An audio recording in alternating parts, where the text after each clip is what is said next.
I like to pause occasionally to talk about what we have already covered. And here, I'd like to use an image to help us process content already covered to equip ourselves for a life of seeking intercultural competence. In equipping ourselves, we begin with the knowledge that we need to take out into the field and apply while gathering experience. Intercultural theory provides us with a set of tools to use as we see fit. It's like walking into a shop or industrial arts class on the first day. You don't walk in and start cutting wood or hammering things together. No, you have to know what the tools are for, knowledge, what they each can do, more knowledge, and how best to deploy them at the appropriate times for achieving your goals, knowledge leading to skills. But the learning is not just about the tools, but also about the stuff that you're working with that you need to understand. In our case, our substrate, the wood, if you will, of our shop class, is culture. And knowledge of culture gives us tools for working with it and understanding how to mold it and use it to create things that we need and want to accomplish effectively. As you live in and through culture, you select from a variety of tools, such as a few of the theoretical frameworks that I've already presented. These tools help with the work. Culture is what you are working with, a canvas that you can paint on. Seeking intercultural competence is the task. That is, to seek an ever deeper understanding of your substrate in order to go out there with your tools in hand to be effective abroad. Which of the tools we've covered will you carry with you? Which most speaks to you or appeals most to you as something you can use? Just like the skillful carpenter using the tools, the more experience a person has, the more skillful they become by using the tools. In intercultural competence, this means becoming more effective and appropriate.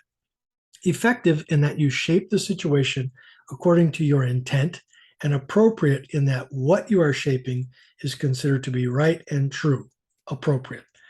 As in wood or art, it is beautiful. As you go forth using the tools over time, the more sophisticated your tools need to be and the more refined they need to be as instruments. The tools we see in intercultural competence, these theoretical underpinnings to help us understand culture, help us more craftfully and skillfully shape our understanding.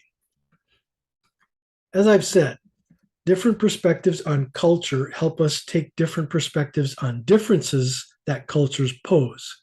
The body of knowledge of intercultural competence draws from interdisciplinary fields such as philosophy, the social sciences, and culture itself. We look to cultural patterns in the substrate that help us understand how to behave. When you look at wood, you look at the grain to understand how to cut it. You don't treat pine wood the same as oak or balsa like jacarandá, which is a Brazilian wood.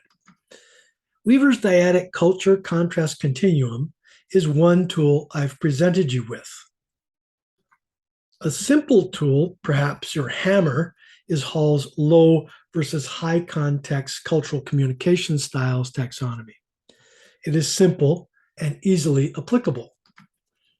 Also, we can use Shalom Schwartz's cultural value orientation framework, which I here present as a dyadic taxonomy, but which he presents as an oval where they occur on opposite sides. These terms give us a fresh look that Hall summarizes differently in his framework. I would also like to provide a heuristic template that will help us to think about how culture is at work. We first ask ourselves whether something we are perceiving is cultural. Is this conflict or difference that I'm experiencing cultural in nature, or is it merely interpersonal or my own hang-up? If you answer yes to that, it is cultural, what terminology or aspect of the dyadic continua that we've already considered may explain a cultural or social value pattern difference that may help me understand? Then, what language that I have learned about culture may apply to help me understand this? And which side of the cultural continuum is mine, my first culture? And what is the other person's side, perhaps a second culture? And does this help me understand the situation to become more effective? Finally, we have to revisit the question of whether this is a pattern or not. Is it just me and my own personal hangup? Is it just something that is between me and that person, a difference of character and opinion? Even if it is, it still may be explained by our frameworks, by the way. And finally, how can I influence the situation and the group positively? Because I understand what's going on interculturally. We will draw from another set of theoretical tools and frameworks of understanding that will help us understand culture and how cultural difference can be understood.